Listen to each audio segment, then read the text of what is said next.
नमस्कार दोस्तों, मैं सोहन सिंह एक बार पुनः अपने YouTube चैनल डियर मैथ्स पर आप सभी का हृदय की गहराइयों से स्वागत करता हूं। आज मैं कक्षा 10 का एक टॉपिक है। टॉपिक का नाम तो बड़ा टिपिकल सा नज़र आता है। अगर आप उसे देखोगे ना तो सोचोगे यार कैसा नाम है, लेकिन जब हम इसे करेंगे ना उतना ही आसान बना देंगे। आज हमारे पास कक्षा 10 की प्रश्नावली 1 का जो टॉपिक है उसका नाम है यूक्लिड विभाजन प्रमेय का। ठीक है, देखिए कितना टिपिकल नाम लग रहा है ना। यूक्लिड अपने आप में इतना डेंजर नाम है, लेकिन जब हम इसके क्वेश्चंस करेंगे ना इतना ही इसे इजी बना देंगे। ठीक है, तो ध्यान से देखिए, बोर्ड के ऊपर मैंने लिखा है यूक्लिड विभाजन प्रमेय का, है ना। अंग्रेजी में भी लिखा है यूक्लिड डिवीजन एल्गोरिथम। ये बस नाम ही इतना हार्ड लग रहा है, जब हम इसके क्वेश्चन करेंगे बहुत ईजी लगेगा। एक्चुअल में है क्या, हम बहुत पिछली कक्षाओं से पढ़ते आ रहे हैं, जब हम किसी संख्या को दूसरी संख्या से भाग करते हैं, ये तो हम पहले से पढ़ते हैं, कक्षा 4-5 में हमने सीख लिया होता है, उससे पहले बल्कि, कि एक संख्या को दूसरी संख्या से किस तरीके से भाग किया जाता है। तो उस भाग को थोड़ा सा मॉडिफाई करके यूक्लिड ने हमारे सामने प्रेजेंट किया था, जिसे हम यूक्लिड प्रमेय के नाम से जानते हैं। देखिए, बहुत छोटा सा स्टेटमेंट आपके सामने लिखा है, a = b³ + r। ठीक है, ये स्टेटमेंट देखने में लग रहा है ये क्या समस्या है।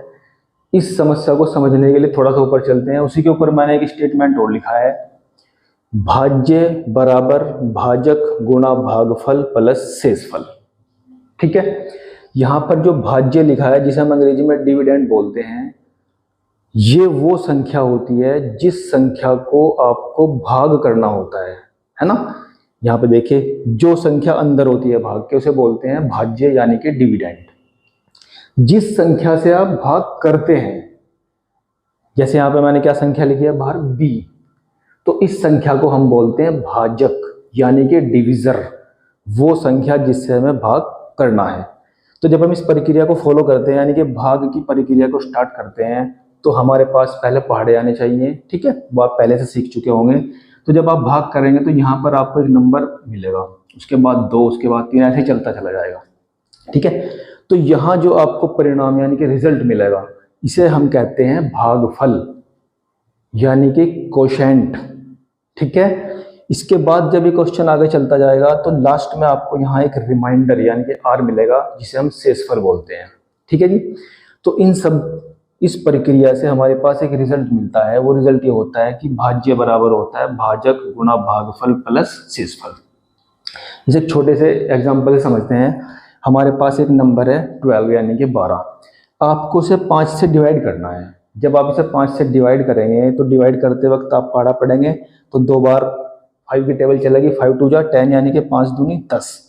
10 के बाद यहाँ पे क्या बचा आपके पास, जब आप 12 से 10 को माइनस करेंगे 2 बचेगा। अब इसके बाद तो आगे टेबल चलेगा नहीं, क्योंकि 2 जो है वो 5 से छोटा है, इसलिए हम यहीं पे इस प्रोसीजर को रोक देते हैं। तो आप ध्यान से समझिए, देखिए हमारे पास इस क्वेश्चन में भाज्य क्या है 12।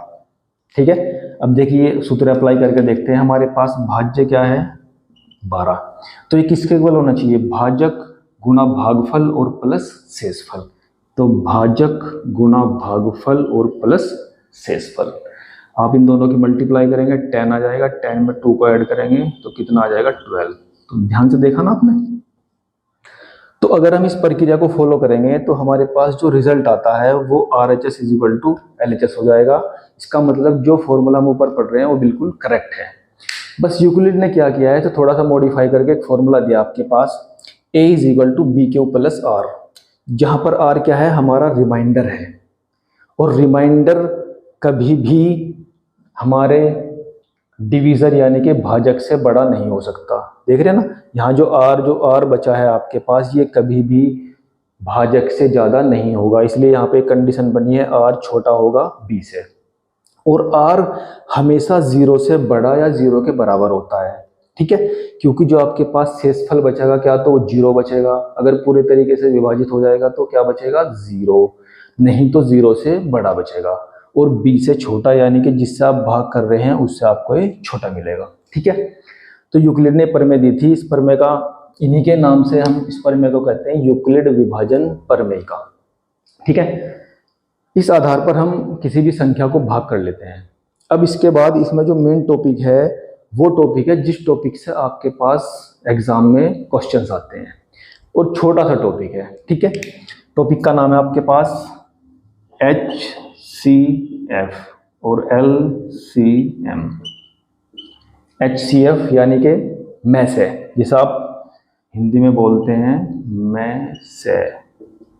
LCM को हिंदी में बोलते हैं ले से। ठीक है, मैं से यानी कि महत्तम समापवर्ती, ले से यानी कि लघुत्तम समापवर्ती, और जो अंग्रेजी में अपने इसकी शॉर्ट फॉर्म लिखी है HCF highest common factor, LCM यानी कि लीस्ट कॉमन मल्टीपल। क्लियर है भाई? अब हम चलते हैं कि ये होते क्या हैं। HCF और LCM हमने लिख तो दिए हैं। देखिए HCF क्या होता है। सबसे पहले तो अगर हमें HCF और LCM निकालना है तो उसके लिए हमें एक से ज़्यादा संख्याओं की जरूरत पड़ती है। कम से कम दो संख्याओं का ही HCF और LCM निकलता है, एक की तो कोई संख्याओं का HCF और LCM निकलेगा नहीं। तो कम से कम पहली कंडीशन है दो संख्या होनी चाहिए, दो से ज़्यादा भी कितनी भी हो सकती है।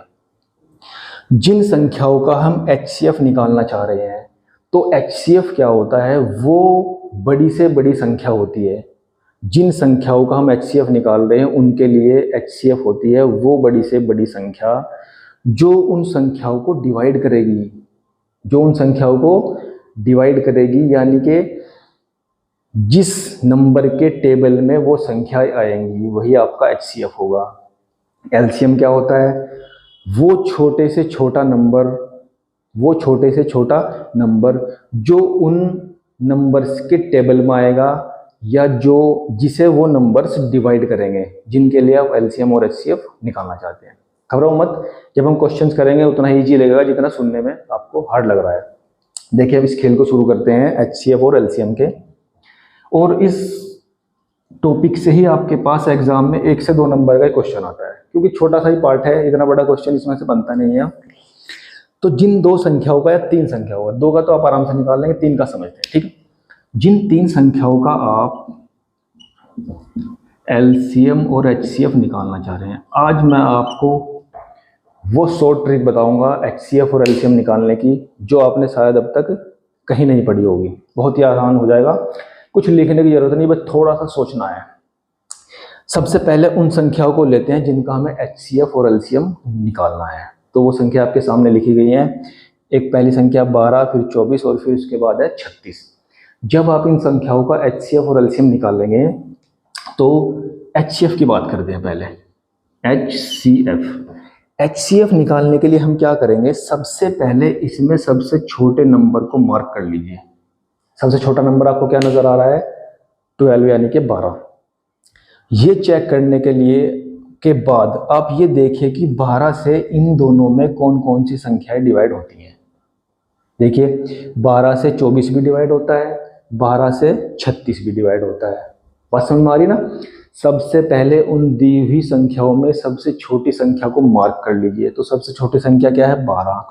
अब ये चेक करिए कि क्या इस संख्या से बाकी बची हुई संख्याएं डिवाइड हो रही हैं, यानी कि उसके टेबल में आ रही हैं। बिल्कुल आ रही है। देखिए 12 दूनी 24 और 12 तिया 36। तो अगर ऐसा मिल गया कि वो बची हुई संख्या उसके टेबल में आती है तो वही उनका HCF बन जाएगा 12। कुछ करने की जरूरत ही नहीं है, सवाल से ही आपको तुरंत आंसर मिलेगा, चुटकी हो जाती है। तो इसका में से क्या होगा आपके पास, 12। अब चलते हैं लैसे पे, इसे भी और आसान बनाएंगे आज LCM को। जिन संख्याओं का आप LCM यानी कि लैसे निकालना चाह रहे हैं उन संख्याओं में जो सबसे बड़ी संख्या, देखो मैसे में आपको छोटी संख्या से लेकर चलना है, लैसे में सबसे बड़ी संख्या को मार्क कर लेते हैं। सबसे बड़ी संख्या आपके पास क्या है इसमें, 36। ओके, जो ये सबसे बड़ी संख्या 36 है, अब आप चेक कीजिए ये जो 36 है ये इनमें से किन किन संख्याओं से डिवाइड होता है। ठीक है, बहुत आराम से पता लग जाएगा। 12 से डिवाइड होगा क्योंकि 12 के टेबल में 36 आता है। लेकिन यहाँ थोड़ी सी समस्या ये बन गई कि जो 36 है वो 24 से डिवाइड नहीं होगा, है ना? तो इसमें घबराने की कोई बात नहीं है। आपको क्या करना है, अगर ये जो संख्या आपके पास बड़ी है, अगर ये बाकी दो संख्याओं में से किसी एक संख्या से डिवाइड होती है और किसी एक से डिवाइड नहीं होती है, तो आपको क्या करना है, इस संख्या का टेबल को आगे चलना है। 36 से हमारा काम बना नहीं, तो 36 से आगे चलिए। अगर 36 के पहाड़े में अगला नंबर क्या आता है, 72, 72। तो यही प्रक्रिया अब हम 72 के लिए देखेंगे। क्या 72 12 और 24 दोनों से डिवाइड होता है? देख लीजिए ध्यान से। 12 से तो होता है, क्योंकि 12 6 होते हैं 72, 12 6 जा 72। 24 से आप चेक करेंगे, 24 3 जा होते हैं 72। अगर आप 24 3 जा करेंगे तो कितना होगा, 72। मिल गया ना। जहां आपको ये चीज मिली कि यहाँ जो संख्या है, अगर वो इन बाकी दो संख्याओं से डिवाइड हो रही है, तो वही आपका क्या होगा, लेस है। बताइए, आपने कहीं फैक्टर किए हैं? किसी प्रकार के गुणनखंड करने की जरूरत नहीं पड़ी आपको, सिर्फ टेबल पढ़ने की जरूरत पड़ी है। अगर आपको टेबल भी याद है तो उस टेबल के आधार पर आप संख्याओं का एलसीएम और एचसीएफ बहुत आसान तरीके से निकाल सकते हैं। तो इस तरीके से आप एलसीएम और एचसीएफ दी हुई संख्याओं का निकालेंगे। इसके बाद आपकी इस एक्सरसाइज में एक छोटा सा फॉर्मूला है एलसीएम और एचसीएफ का, जिसमें उन दोनों को एक साथ कंबाइन करके चलते हैं। ठीक है, वो फॉर्मूला हम समझते हैं, ध्यान से देखिएगा। एचसीएफ और एलसीएम बहुत ही आसान टॉपिक है। ये फॉर्मूला आपके पास है, HCF into LCM is equal to होता है आपका, देखो ये जो HCF और LCM है, ये किसी ना किसी नंबर्स के तो आप निकाल लेंगे। तो ये जो फॉर्मूला आप पढ़ रहे हैं दो संख्याओं के लिए है। जिन दो संख्याओं का आप LCM और HCF निकालेंगे, उन संख्याओं के लिए फॉर्मूला काम करेगा। HCF into LCM is equal to होता है आपका फर्स्ट टर्म यानी कि पहला पद यानी कि प्रथम पद इंटू दूसरा पद यानी कि सेकंड टर्म। ये फॉर्मूला काम करेगा आपका। ठीक है, और ध्यान रखना, ये जो मैंने सामने आपके पास एक क्वेश्चन लिखा है, ये फॉर्मूला लिखा है, इसी फॉर्मूले बेस पर आपको पेपर में क्वेश्चन मिलेगा, 101% मिलेगा। ठीक है, 1 से 2 नंबर में आएगा ये क्वेश्चन। तो इसमें होता क्या है, हमारे पास जो दो पद हैं यानी कि जिनका हम एलसीएम और एचसीएफ निकालते हैं, हमारे पास देखो यहाँ 4 चीजें हैं, एचसीएफ, एलसीएम, पहला पद, दूसरा पद। तो इन 4 चीज में से आपको एग्जाम में जो क्वेश्चन आएगा उनमें 3 चीजें आपको दी जाएंगी, चौथी चीज कोई भी पूछ लेगा। ठीक है, जैसे आपको 2 पद दे दिए गए हैं, एक पद है एग्जाम्पल ले लेते हैं 12 और एक है आपके पास 16। ठीक है जी, 12 और 16। उसने कहा है कि इन दोनों नंबर्स का जो HCF है, ठीक है, HCF का मतलब एक ऐसी बड़ी से बड़ी संख्या सर्च कीजिए जो 12 को भी डिवाइड करे और 16 को भी डिवाइड करे। तो वो संख्या आपके पास क्या है, 4। वो संख्या क्या है आपके पास, 4। ठीक है, क्योंकि 4 का जब आप टेबल पढ़ेंगे तो 4 तिया 12 और 4 चौक 16। 4 के बाद कोई भी ऐसा नंबर आपको नहीं मिलेगा जिसके टेबल में ये दोनों संख्या आपको मिल जाए। तो ये बात क्लियर है। अब हम क्या करेंगे, ये जो हम निकाल रहे हैं, हमारे पास HCF है, हमें निकालना क्या है, LCM। तो इन चीज़ों को इस फॉर्मूले में पुट करो। HCF कितना दिया गया है आपको, 4 इंटू LCM आपको निकालना है फर्स्ट पहला पद और दूसरा पद। पहला पद कितना है, 12, दूसरा पद कितना है, 16। तो यहाँ से आपका LCM इज इक्वल टू हो जाएगा, ये 4 क्योंकि मल्टीप्लाई में है तो डिवाइड में चला जाएगा, 12 गुना 16 और बटे हो जाएगा 4। ठीक है, 4 से आप डिवाइड कर देंगे, 4 चौक हो जाएगा आपके पास 16 और 12 के मल्टीप्लाई 4 में करेंगे 48। तो LCM इज इक्वल टू आ गया 48। तो इस फॉर्मूले का प्रयोग कर आप इस तरीके से जो भी कंडीशन आपको क्वेश्चंस में दी जाएगी, उस क्वेश्चन में वो कंडीशन के अकॉर्डिंग इस फॉर्मूले को अप्लाई करेंगे। कहीं पे ऐसा होगा जैसे यहाँ पे HCF पहला नंबर, दूसरा नंबर, और आपको क्या दिया गया था, HCF कितना दिया गया है, 4, तो आपको LCM फाइंड करना था। लेकिन कई जगह ऐसा हो सकता है कि आपको HCF और LCM दिए हों, पहला पद दिया हो, दूसरा पद पूछे, है ना, या ये दोनों पद दिए हों, LCM दिया हो, HCF पूछ सकता है। तो सेम इस फॉर्मूले में आप रखेंगे और आराम से आंसर को प्राप्त करेंगे। देखिए 1-2 क्वेश्चन उस तरीके से भी ले लेते हैं, और पहले अभ्यास में शायद यही चीज़ है, इसके अलावा आपको कुछ नहीं मिलेगा। एक क्वेश्चन ऐसा ले लेते हैं और इसी के साथ ये अभ्यास आपकी कंप्लीट हो जाएगी। बहुत ही आसान तरीके से, है ना। हमारे पास दो संख्याओं का लैसे और मैसे है, दो संख्याओं का लैसे और मैसे। मैंने मान लिया कि हमारे पास जो HCF है वो दो संख्याओं का है 6, ठीक है, और LCM में मान लेता हूँ हमारे पास है 18, ठीक है। कुछ भी हो सकता है एग्जांपल, वो आपको आपकी एक्सरसाइज में दिखेगा। तो हमारे पास HCF कितना है 6, LCM कितना है 18, ठीक है। थोड़ा ध्यान से देखिए, वहाँ नज़र नहीं आ रहा शायद। तो ये दो टर्म आपको दी गई है, और पहला पद मैंने मान लिया आपके पास फर्स्ट टर्म है ना, प्रथम पद।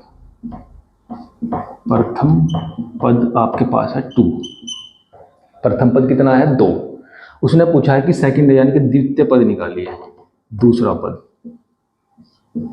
दूसरा पद आपको फाइंड करना है। तो वेरी सिंपल, देखिए तीन चीज आपको दी गई, वापस उसी फॉर्मूले में रखें जो आपको दिया गया था। क्या फॉर्मूला था? HCF into LCM is equal to था प्रथम पद इंटू दूसरा पद, यानी कि उसे हमने क्या मान लिया x। कुछ विचार रख सकते हैं आप समझने के लिए। यहाँ से जब आपको x की वैल्यू निकालनी पड़ेगी, x का मतलब दूसरा पद, तो ये जो 2 है मल्टीप्लाई में अपोन में जाएगा, तो 6 into 18 upon 2 is equal to, ये किसकी वैल्यू निकलेगी? x की। 2 से आप डिवाइड करेंगे, कितना आ जाएगा? 3।